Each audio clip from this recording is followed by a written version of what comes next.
Black Panther! The film is about a man named T'Challa who takes on the mantle of the Black Panther, who acts as the king and guardian of the isolationist nation of Wakanda. However, when a villain rears his ugly head to challenge his claim to the throne and attempts to use the technology of Wakanda to enslave the world, it falls to T'Challa to become the hero and save the day. This film was a standout for multiple reasons, not the least of which being that this is the first in the current Marvel cycle to have a black main character. Honestly, I'm kind of surprised it took this long. I mean, you made Guardians of the Galaxy first before this? I was a fan of Spider-Man growing up, but even I knew who Black Panther was. I had no idea who the Guardians were. First thing we should probably talk about is our protagonist. T'Challa, played by Chadwick Boseman, comes across as generally very charming, but at the same time he has a lot of very intense scenes. He's very good at portraying anger well, but not to the extent where he doesn't come across as likable. It's not usually what I look for in a superhero protagonist. I'm more of the, doing the right thing kind of guy.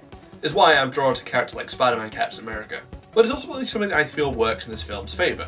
A lot of people have claimed that the Marvel films are becoming too samey and feeling like it's just telling the same story over and over again. Seriously, you're telling me that Captain America the First Avenger looks exactly like Doctor Strange? So it was probably a good idea to portray the character more as a king and less as a superhero.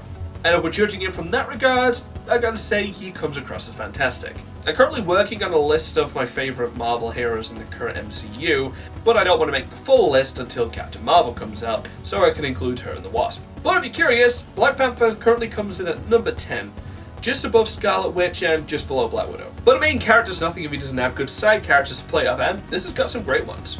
They didn't seem that special at first, but when it comes to near the end of the film, suddenly the side characters seem to be brought to the forefront and they have to carry a lot of scenes. In that regard, pretty much everybody comes out on top and is really respectful. I especially like his sister Shuri, who comes up with a lot of his gadgets. Kind of like Penny Gadget combined with Q. If Disney wants to make an anime series about Shuri going around solving mysteries with a talking dog, I'd be okay with that. But aside from actually good actors, I also need to point out that Winston Duke and Andy Serkis are probably the best characters in this film. Seriously, they did pretty much steal every scene that they're in, which was a weird choice of words considering one of them's actually a figure. But what do you know, there's a Marvel film that actually has a good antagonist. Our villain is Eric Killmonger, whose name instantly goes on a list of stupidly awesome stupid names. A man radicalized by the treatment of black people across the world, while Wakanda just kind of sits back and does nothing. He comes across as genuinely sympathetic, especially when we see him interacting with the spirit of his father. It's that really great balance of being a very sympathetic character, but also coming across as a very visible threat. I mean, we probably haven't had a great supervillain like this since Dr. Octopus. So I gotta say, this is probably Michael Jordan's best role. It'd take a lot to beat Space Jam, but I knew the guy could do it. Yeah, no, it's a different Michael Jordan. Guess we'll just have to settle for this Michael Jordan playing basketball with Mickey Mouse. The film also has some great action in form of its set pieces. I like that a lot of it is martial arts focused, with a lot of one-on-one fights going on. The standouts are a car chase right in the middle, which has a lot of great effects to it. And it's great to have a car chase that isn't just constantly shaky cam from inside. Seriously, we were making fun of the Bourne identity back when it first came out. Why are people still trying to be like the Bourne films? Hashtag less Bourne, more Bond. On top of that, you have this grand finale, which feels like it comes straight out of a Star Wars film, with a lot of different characters doing different things, and it really does show the scope of this battle and how it's affecting the world around it. One of the ones that kind of feels a bit weak is a short segment right at the beginning, which is shot in the dark a lot, but I feel like that was more to show off the character's stealth than his strength. Also, it made me wonder what a Black Panther vs. Predator film would be like. Does Disney own Fox yet? We should probably work on this. And the final thing that I think works about this film is the theming, and that is the political themes expressed in the film. Yeah, we have to talk about this. Essentially, the theme of the film revolves around Wakanda considering whether or not it's going to help the rest of the world or stay isolated, since they have a lot of advanced technology. But then if they start helping more of the world, their technology is going to start slipping out.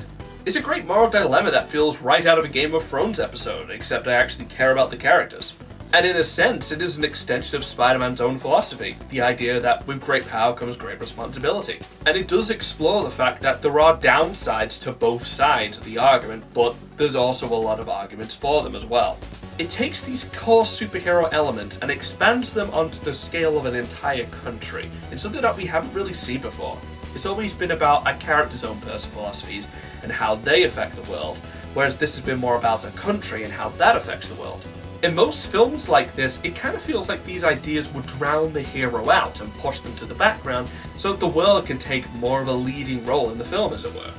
But I feel like a lot of this say that's thanks to Chadwick Boseman's intensity, which he can really bring out in how he's feeling about this situation and how he's conflicted on what to do. And a lot of this is expressed through the villain as well, who feels the need to enforce his views upon the rest of the world. These ideas of radicalization and this political talk, it's something that we really haven't seen that much in superhero films. It was touched upon in Captain America's Civil War, but here it's at the forefront.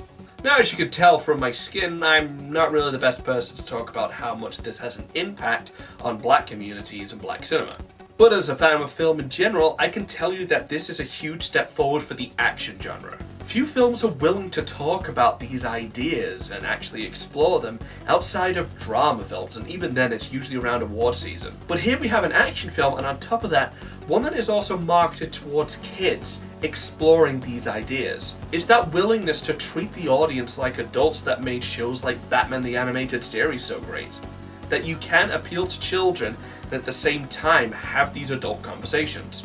And in conclusion, it's a fantastic film with a great lead, great villain, and fantastic side characters. It's got epic action and some great themes. So all in all, it's a 10 out of 10. A lot of people talk about like this is the best Marvel film, and I don't know if it is. I'd probably put Captain America Civil War at the forefront of that maybe. But regardless of that, it's definitely a contender for that title. But that's just how I see the film. I encourage you to check it out for yourself. Hopefully I've done something to convince you. And until next time, take care now, bye bye then.